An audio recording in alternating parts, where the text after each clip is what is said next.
तो हेलो दोस्तों, कैसे हैं आप लोग। तो उम्मीद है कि आपकी तैयारी अच्छी चल रही होगी। तो आज हम इस वीडियो में सीखने वाले हैं कि प्रतिस्थापन विधि को हल कैसे करते हैं। तो प्रतिस्थापन की विधि का प्रयोग करके किसी समीकरण में x और y के मान कैसे निकालते हैं, ये भी मैं आपको बहुत ही आसान विधि से आपको बताने वाला हूं। अगर चैनल पर नए हो तो चैनल को लाइक एंड सब्सक्राइब जरूर करिएगा। चलिए फिर बिना देरी के शुरू करते हैं। तो हमारे सामने एक क्वेश्चन दिया हुआ है कि x + y = 9 और x - y = 3, यानी आपको प्रतिस्थापन विधि का ही प्रयोग करना है और x और y के मान बताने हैं। देखिए यहाँ पे क्या दिया हुआ है कि x + y = 9 और x - y = 3। तो आप इन दोनों को पहले समीकरण 1 और समीकरण 2 मानेंगे। तो यहाँ पे हमारे क्या है समीकरण, इसको क्या कर लेंगे तो समीकरण नंबर 1 और x - y बराबर जो 3 दिया है इसको हम कर लेंगे समीकरण नंबर 2। यानी आप एक को समीकरण नंबर 1 और दूसरे को समीकरण नंबर 2 मान लीजिएगा।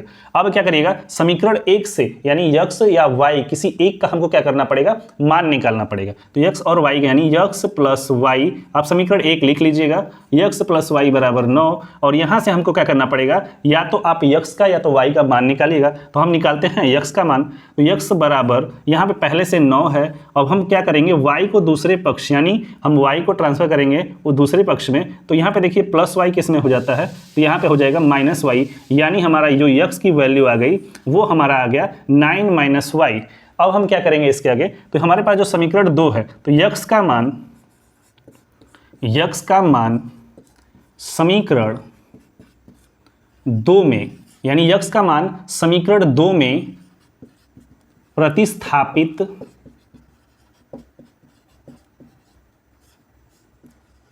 करने पर, यानी हमें क्या करना है कि x का मान, यही मान हमें समीकरण 2 में x की जगह पे रखना है। तो हमारा समीकरण नंबर 3 क्या है, यानी समीकरण नंबर 2 क्या है, तो x - y = 3। अब हमें क्या करना है, x की जगह पे 9 - y रखना है। तो यहाँ पे रख दीजिएगा 9 - y, यानी x को हटाकर 9 - y रख दीजिएगा। उसके बाद क्या करिएगा, तो यहाँ पे आपका -y पहले से ही है बराबर 3, यानी 9 - y बराबर 3। अब देखिए -y मिलकर क्या बन जाएगा, तो -2y बराबर 3। अब देखिएगा, अब हमें क्या करना पड़ेगा, नंबर को एक साइड करना पड़ेगा और y को इधर ही। यहाँ पे देखिए -2y बराबर, यहाँ पे देखिए पहले से 3 है। अगर हम 9 को दूसरे पक्ष में भेजते हैं तो 9 हमारा क्या होता है, साइन चेंज हो जाएगा। यानी यहाँ पे हमारा प्लस है तो प्लस से किस में बदल जाएगा, तो माइनस में, यानी हमारा +9 किस में बदल जाएगा, तो -9 में बदल जाएगा। तो चलिए फिर देखते हैं आगे। तो यहाँ पे देखिए -2y, तो 9 में से 3 को अगर हम माइनस करते हैं, यानी 9 में से 3 को माइनस करिएगा तो आंसर 6 आएगा।